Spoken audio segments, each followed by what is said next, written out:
modern kuning pakan jih ikan bipolin. Hai, assalamualaikum warahmatullahi wabarakatuh. Selamat datang kembali di channel saya Zamhur Al-Asyih.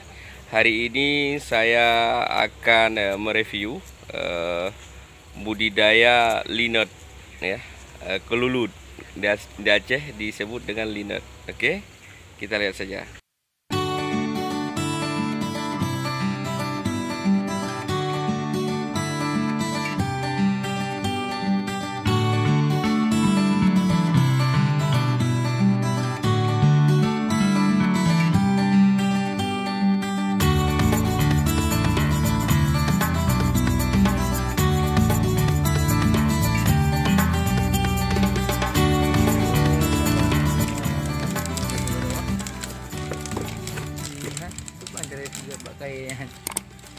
Nyo lumpanin nyo ya. Ayun ka, pati memang kawate di panen. Lagi dalam goto wate man panen cinya. Nyo Padin biasa di punya sapu-sapunya padin pendapat hasil. kadang-kadang mau hana ujian usahakan kadang-kadang lu mesti tengah ataupun biasanya. Ya insyaallah mencapai setengah. Tuh. Coba. Nyo madu ji. Nyo propolis dibalut oleh lebah trigona propolis. Onyan yang modern kuning pakan ji ikan bipolin ya, bipolin.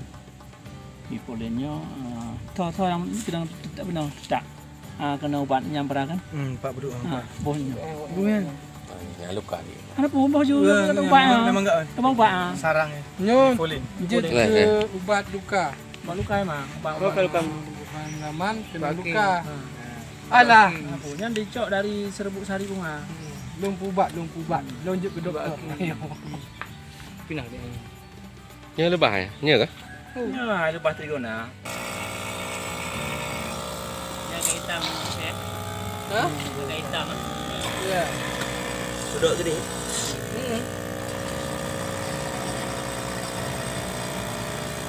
Ini disaring kembali ya? Saring. Tapi jangan ada yang aku sih, anaknya bagi alami langsung dari saring dari lah.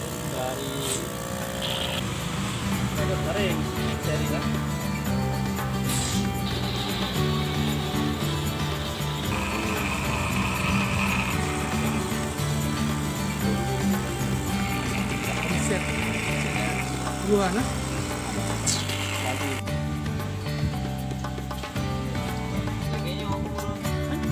Ngomong-ngomong ulang ya. Dong Pak Kalung kan tadi kan nyan beracun kayak sudah Ini blueberry ya. di mana di mana? Ini kemasannya. Ini Di mana?